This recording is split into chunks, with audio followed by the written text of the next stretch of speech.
Hello listeners and welcome to another Trackbound USA video interview. For today's feature, we revisit former prospective athlete Richard Goodman, who, since we spoke in February, secured an athletic scholarship to the University of Oregon. Firstly, Richard, thanks very much for joining us. Hi, John. Yeah, no worries. Thanks. And so it's been a bit of a whirlwind 12 months for you, Rich. European Cross in December, picked up a silver medal, Yeah. and then you seem to spend pretty much all winter in Kenya, Mhm. and then Oregon in April. So you really have been living the life the last 12 months. So talk us through some uh, of it. yeah. So this time last year, I packed my bags and I went to live in Kenya. Sorry. Um, You don't know where you're living. I don't know, man. I'm all over the place. Yeah. So I spent 3 months there before the European Championships, preparing. Was a full-time athlete. It was my gap year before I wanted to decide if I was going to stay in the UK or if I was going to come to America. Yeah, and so my preparations went really well for the European Championships and picked up the silver medal there, and we won team gold. That's definitely been the highlight of my year so far.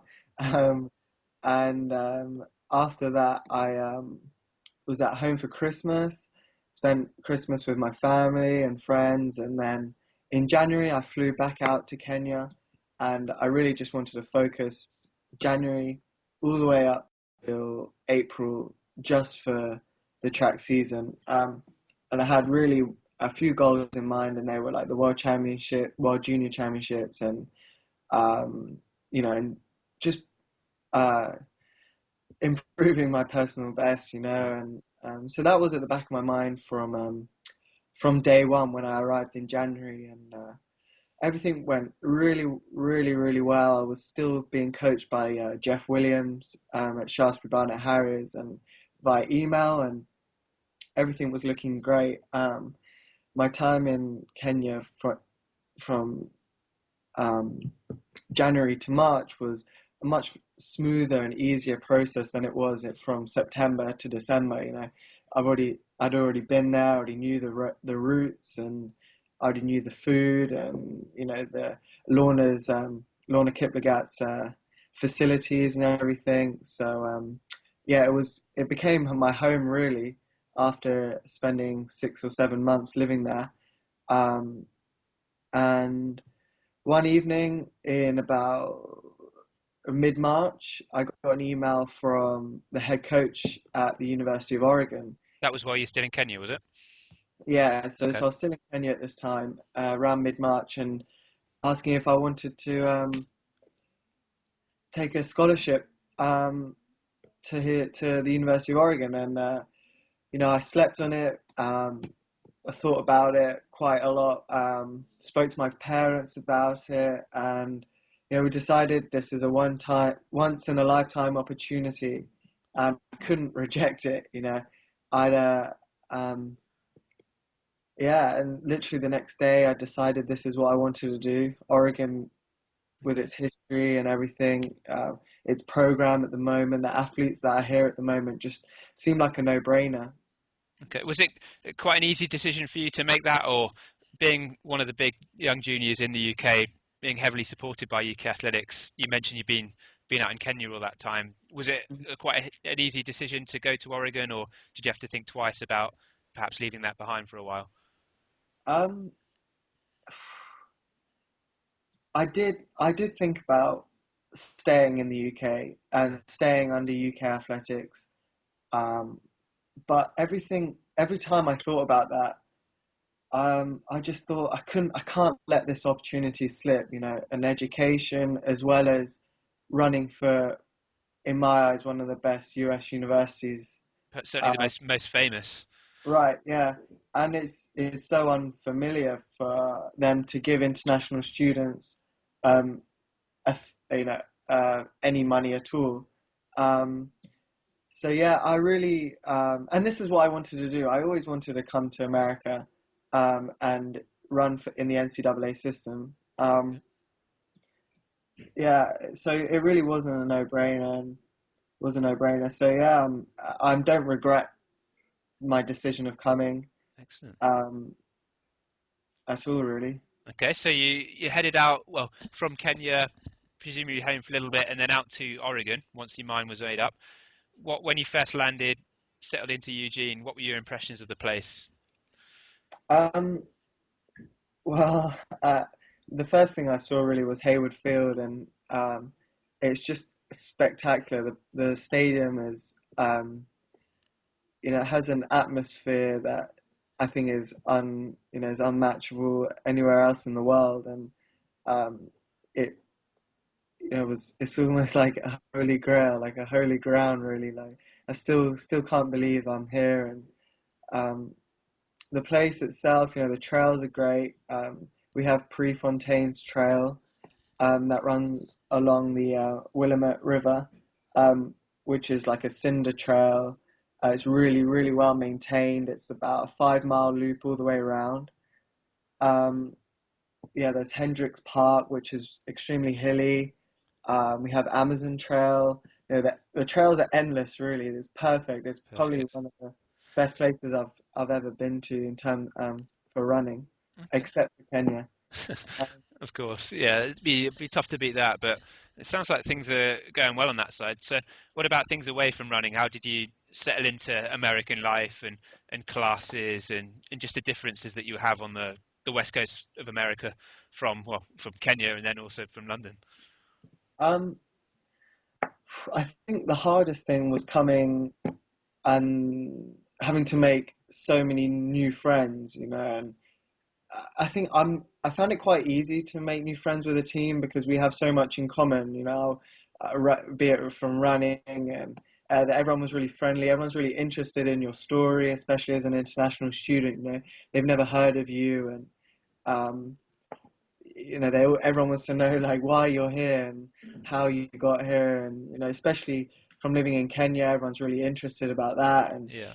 making friends was pretty straightforward. And in terms of school, um, I got given a schedule, picked the classes I was interested in, and um, yeah, that was pretty smooth. We have tutoring during the week. We have like academic advisors that are keeping us on track. So yeah, that side of things is going well, and um, it's not too much of a shock Okay. after coming from A levels. I think A levels are probably much tougher than freshman year at college. And you're not the first athlete to say that, so Yeah, don't so worry. it's great. I mean, I found it pretty straightforward anyway. Okay. Moving back to running, obviously 2012 hasn't gone the way you wanted um, so far. What have Yeah. been kind of the problems that you've been suffering from, and what's the state of fitness now?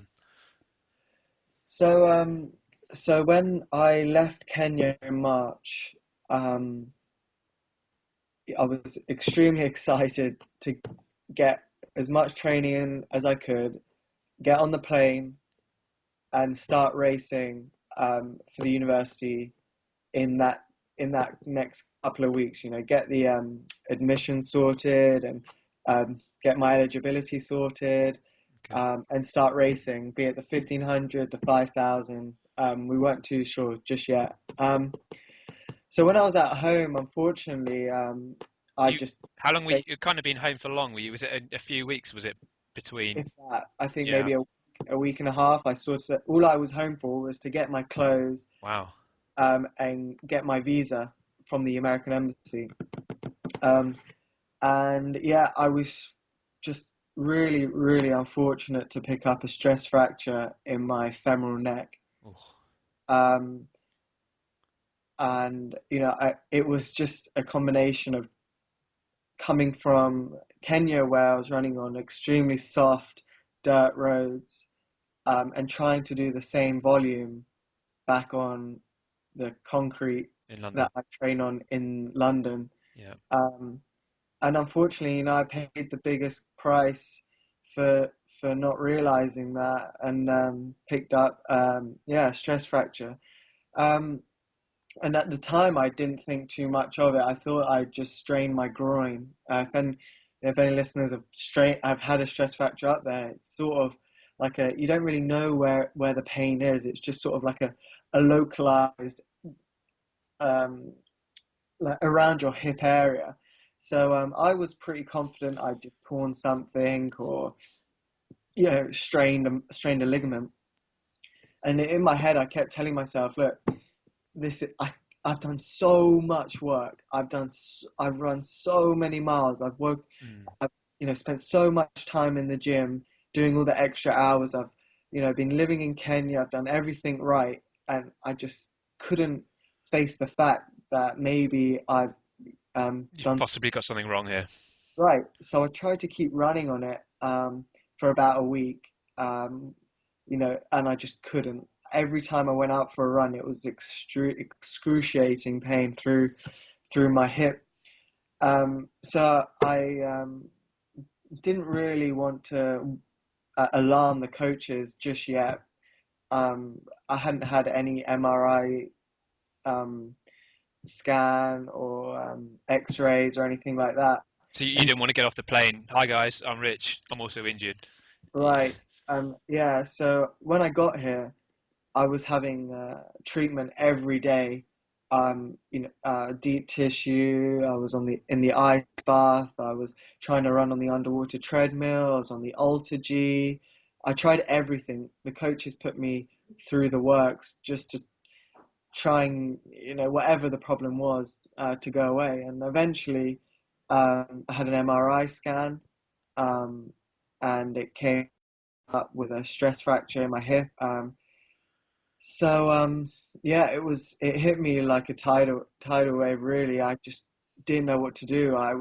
In I was so depressed that day that I was told, and I just never had an injury, um, like a skeletal injury anyway, that is going to take not just a couple of weeks but a couple of months to heal. Mm. Um, so I was extremely unprepared, and coming from um, a new place. I don't know anybody. I couldn't talk to anybody. I You felt, felt a long, long, long way from home. yeah, and I felt really isolated, and it just made the situation 1,000 times worse. Yeah, so unfortunately, I had to redshirt the whole season. Okay. I didn't want to rush coming back from this injury. Um, and during the time, I was never not doing something. I was always training Just every working day, hard. be it on the bike, be it in the gym, strength training, um, be it mobility, stretching, you name it, I was doing it, non-weight bearing exercises. Um, after about 4 months of that, I slowly but surely started to get back running.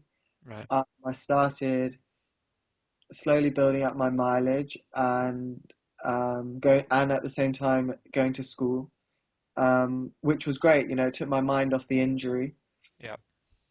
made new friends, went out, um, and yeah, so I got back running in early summer, had a good couple of months training in the summer, Okay. uh, and flew home, saw my family for 2 weeks, um, and then unfortunately I ran into another injury. Oh, I picked up a tibia stress fracture. So there's obviously something wrong with um, maybe the way I was running or my diet, um, that was causing me to pick up two stress fractures in the space of 6 months. I've right. never had problems like this before in my whole life. Okay. Uh, so now the everything has gone. I'm now back running. I'm training um, a lot on the Alter G to hopefully prevent any more injuries, and utilizing all the facilities they have here. Which Yeah, sounded fantastic by the way you listed them. yeah. So yeah, Yeah. it's unbelievable. I mean, we have so much at offer to us. 24 hours a day, which is great. Yeah. So fingers crossed this time around. I've learned enough not to get injured again. Um, but it's a hard pill to swallow. But I've definitely learned from the first injury, and I've definitely learned from the second one, and now I'm ready to start focusing on um, racing after Christmas. Indoors, would that be? Possibly, I think that depends on where my priorities lie after Okay. Christmas. Okay. Well, it sounds like there is light at the end of the tunnel there, Rich. So Yeah. you're getting yourself fit and back running, and that's the main thing by now. So I Hmm. mean, we'll summarise by saying it's been fantastic catching up, speaking to you, finding out how the last 12 months. I know you've had your ups and downs, but Yeah, seems like you're certainly through the worst of that now. So for sure, for fingers sure. crossed Please we'll God. see you setting the NCAA on fire in 2013. Yeah, that's the plan. Hopefully. All right, thanks, Richard. Thanks, John. Bye. Bye.